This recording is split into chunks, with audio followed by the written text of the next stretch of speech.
Welcome to the Outthinker podcast. Each week, we talk with forward-looking strategists and innovators that are challenging the status quo, leading the future of business, and shaping our world. I'm your host, Kaihan, founder of the Outthinker Strategy Network.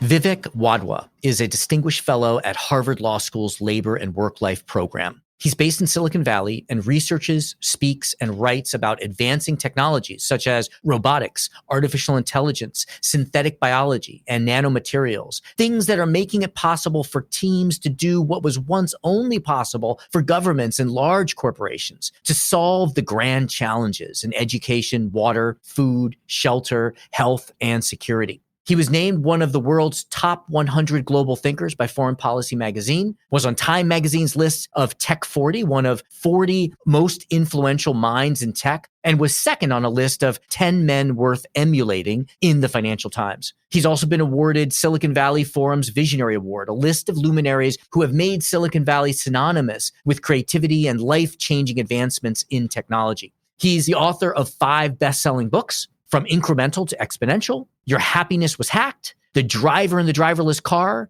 Innovating Women, and The Immigrant Exodus. He founded the software company Relativity Technologies, which Fortune magazine declared was one of the 25 coolest companies in the world. In this episode, Vivek talks about exponential technologies, what it takes for large legacy companies to act like nimble entrepreneurial ones, and why at this moment, over the next decade or so, we have one of the biggest opportunities humanity has faced in our history. We can create what he calls the Star Trek future, in which we have almost unlimited free, clean energy, an abundance of food for the planet, that we've cured almost every disease and we've educated the world. We can have that future if we make the right choices about how and where technology is used. But if we don't play our cards right, he warns us we could be headed to a darker future, the Mad Max future. Finally, he leaves us with some concrete ideas on what you can do right now as an innovator, as a strategist, to move us toward that Star Trek future. All right, Vivek, thank you so much for being here. And just to get to know you personally a little bit, I'd like to ask you to finish this sentence for us. If you really know me, you know that. You know that I'm really worried about the fate of humanity and excited about the opportunities we have, because I see us now being at a junction point of either reaching the future of Star Trek or the darkness of Mad Max. I see both happening at the same time, and I'm excited and terrified at the same time. So it's like Dr. Jekyll and Mr. Hyde. Got it. We're going to get into what that future could look like and what we could do to get to Star Trek. Since this is a podcast around strategy and your interests are quite diverse, from innovation to technology, you've been an entrepreneur, you've been an academic, and you're interested in the social elements of innovation. But to start us off on strategy, I'd like you to tell me, what is your definition of strategy? Well, it starts with a vision. It's the techniques you use to fulfill that vision. Clear. Very clear. What got you interested in strategy? What I've realized through my whole career, through my multiple careers, is that you always have to know what you want. And then you have to do whatever it takes to get there. You have to figure out what tools you have at your disposal. And the tools can be disparate. They can be everything from social networks to sensors and artificial intelligence. Every problem has a different type of solution. And it's a matter of solving problems, because that's what life is all about. That it's one hurdle after another. We want to achieve success. What does success mean? It means different things to different people. To me, success means helping others and making the world a better place. To others, it means making all the money I can and fattening my bank account. And the problem is that there's never enough money for the people who are obsessed with making money. Fascinating. So let's take that idea of strategy being an objective and informing what tools to use to achieve that objective. And in Incremental to Exponential, your most recent book, you applied that to this question of how can a linear large company act like an agile exponential one. Can you tell me a little bit about what got you interested in that, and what are the primary barriers that an organization faces?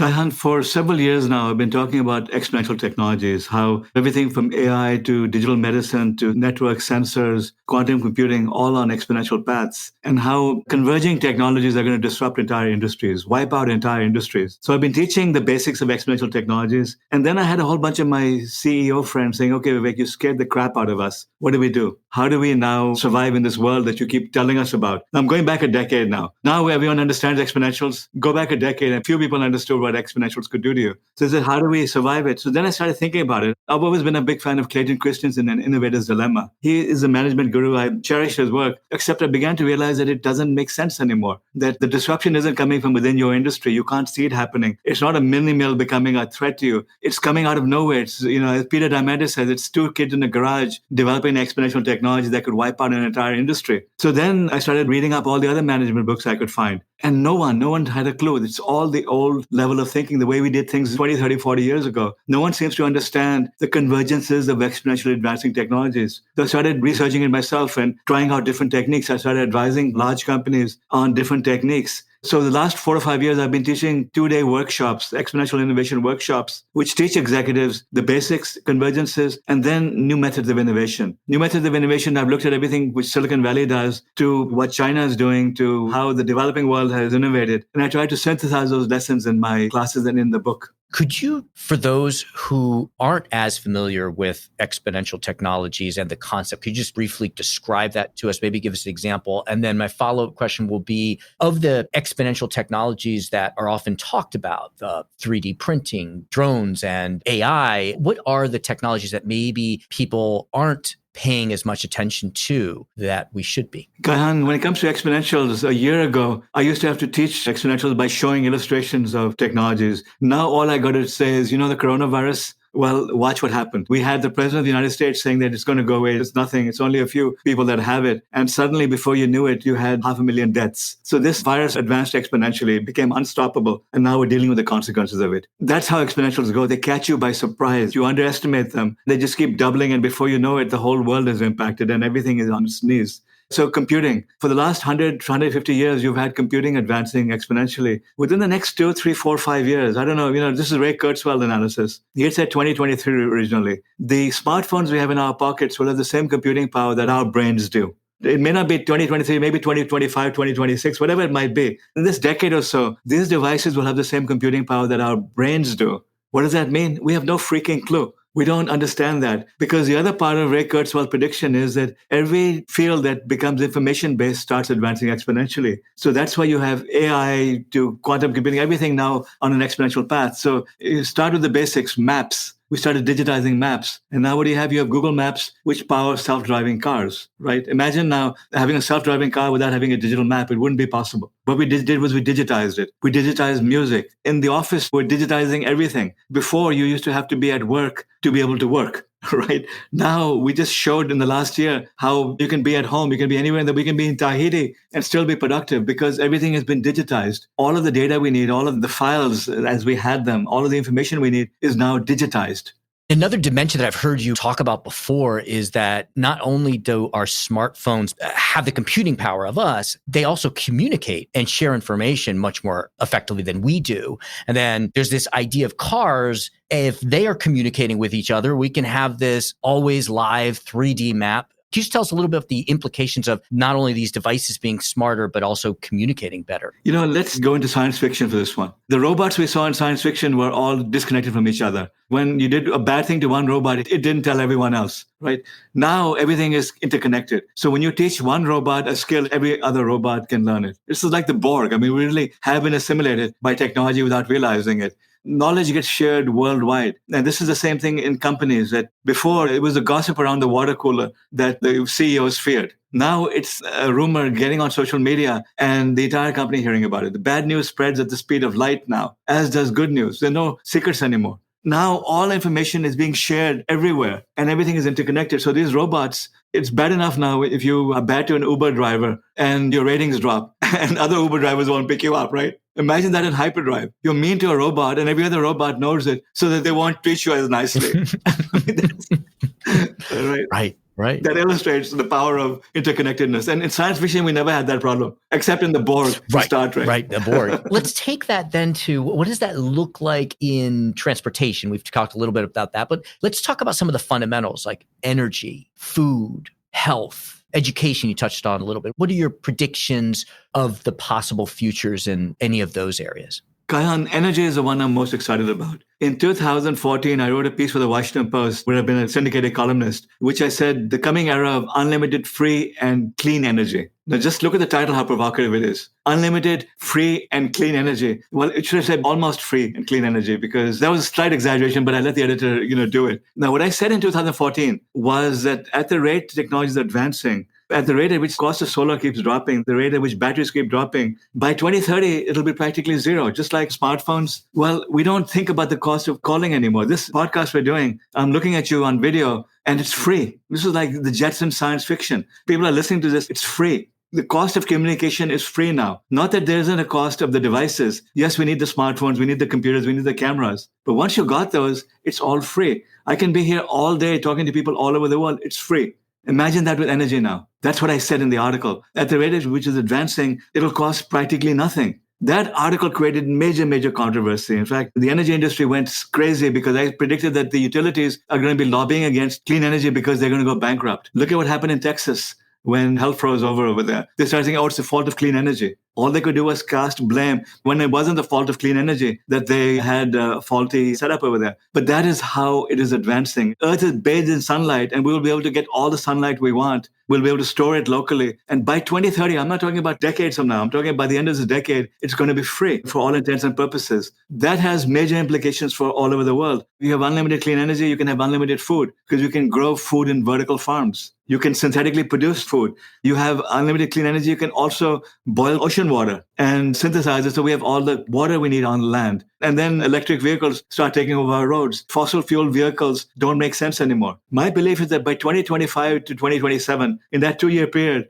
all the major car manufacturers are going to announce that they're stopping production of petroleum-based cars or diesel-based cars. Why? Because it doesn't make sense anymore. Electric vehicles are so much cheaper to operate and to maintain that it doesn't make sense to have these clunkers out there anymore. That is how significant this revolution is in renewables. So what is the challenge for us to be able to create or plan for this exponential Star Trek future, or maybe the dark future, whichever one that is? Is it understanding and being able to plot the exponential improvements of these technologies? Is it being able to understand how two different technologies start interacting? Because you described that energy allows us now to produce clean water, understanding those interconnections. Is it just getting our heads around being able to believe what an exponential future looks like? The problem is that every technology can be used for good and it can be used for evil. The first technology was fire. Fire could be used to keep us warm or it could be used to burn down houses. That's the way it's always been. Take social media. I used to be a big fan of Mark Zuckerberg's and I wrote glowing articles about how social media is going to unite the world and the wonderful things that Zuckerberg is doing. Now I call him Darth Vader. He's turned evil. Why? Because he took a technology that could be bringing us together and used it to split us apart. So it feeds on stereotypes so that if you believe that black people are bad or gay people are sons of Satan, I mean, all this craziness that you see in these theories, it'll feed you more of that. It'll get you more conspiracy theorists telling you absolute complete garbage. If you believe, on the other hand, that white people are a danger to you, it'll feed you more stuff about, this white person did this to this black person. So it's polarizing us. And the result is that you had an insurrection in Capitol Hill. It was unimaginable, even 6 months ago, that you would have crowds storming Capitol Hill and threatening our political leaders. But it happened. Why did it happen? Because of this evil that Mark Zuckerberg wreaked upon us, because he was trying to make a quick buck. He makes more money if we get polarized and click on bad links than he does if he feeds us goodness and he's spreading sunshine and love. That's the risk over here, that we have evil interests abusing technologies and taking us to Mad Max versus Star Trek. So then what are the leverage points available for us to guide us towards Star Trek instead of Mad Max? Because what I kind of am hearing you say, it is about the systemic motivations, right? That we have investors that are looking for returns, and that's why they've invested in Facebook, reading into it. That's the motivation. And we can't rely on the individual, the human, to say this technology should be used for good. How do we unravel that?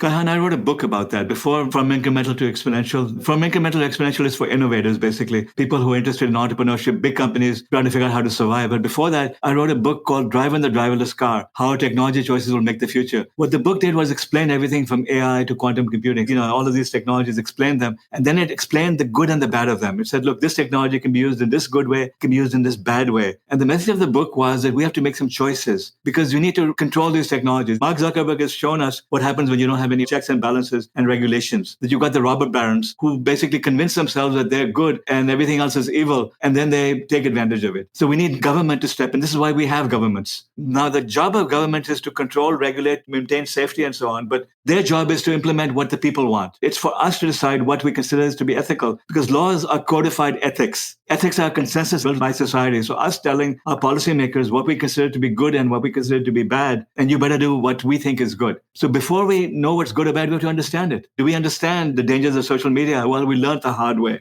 Do we understand the risks of genetic engineering? We haven't seen enough of that yet. I wrote a piece of Foreign Policy magazine saying that, look, maybe this pandemic wasn't engineered, but the next one could be. Because the same technology, CRISPR, gene editing, that can be used to cure disease and to create vaccines can also be used to engineer viruses. So some evil government could now say, hey, look at how China was able to stand on its feet and prosper while the West was brought to its knees. And they engineer a virus. So they close themselves off from the rest of the world and they pollute the whole world with this virus. That is scary. Yeah, so good and evil in every technology. And that's what Driving the Driverless Car tried to warn about, saying that, look, we better start learning it because it's up to us. I mean, the people who are listening to this thing, it's not my problem. It's the policymakers. No, you got to decide what's right and what's wrong. And you have to now come to a consensus with your society, tell your policymakers they work for you. And it's for you to tell them what you want. Which takes us to what unfortunately will be our last question here, because I have a whole slew of other areas that I'd love to talk to you about. But if we get very practical, someone's listened to this podcast 15 or 20 minutes, and now they can do something. This is a strategist, an innovator. Is there an action, a framework, a tool, a step that you would recommend that someone take now? We can now solve the grand challenges of humanity. In another podcast with you, I'll talk about curing cancer. I lost my wife to cancer. Now my determination is to cure cancer. So I'm actually going to India in a few days to help launch a pilot of a project that could lead to a cure for cancer. How are we going to do it? We're going to gather the data needed for this. We're going to genetically sequence hundreds of thousands, millions of tumors. We're going to publicly share it. We're going to now set up an infrastructure for being able to test remedies and so on. So this is me, burnt out tech exec who's talking about curing cancer. If I can do it, imagine what everyone else who's listening to me can do, right? But the key here is to try to do good for the world. Don't say, I want to make $1 billion. I want to be like Mark Zuckerberg or Mark Andreessen or God knows who else. Forget it. Let these people have their money because they're unhappy, miserable people. Money corrupts people and makes them more greedy and they become more obsessed with it. Use technology for good. And you don't have to talk about curing cancer. You can uplift your community. In your neighborhood, you can come up with ideas for making it better. You can use technologies for uplifting communities. You can help the poor. You can do a lot of good for the world. Think big, start small, solve problems. You can solve almost any problem there is now if you come together with other good people and put your heart in it. Vivek, I wish that we had more time with you, and thank you so much for being here. Thank you, my friend. Thank you to our guests. Thank you to our producers, Karina Reyes and Zach Ness, our editor, and the rest of the team. If you like what you heard, please follow, download, and subscribe. I'm your host, Kaihan Krippendorf. Thank you for listening. We'll catch you next week with another episode of Outthinkers.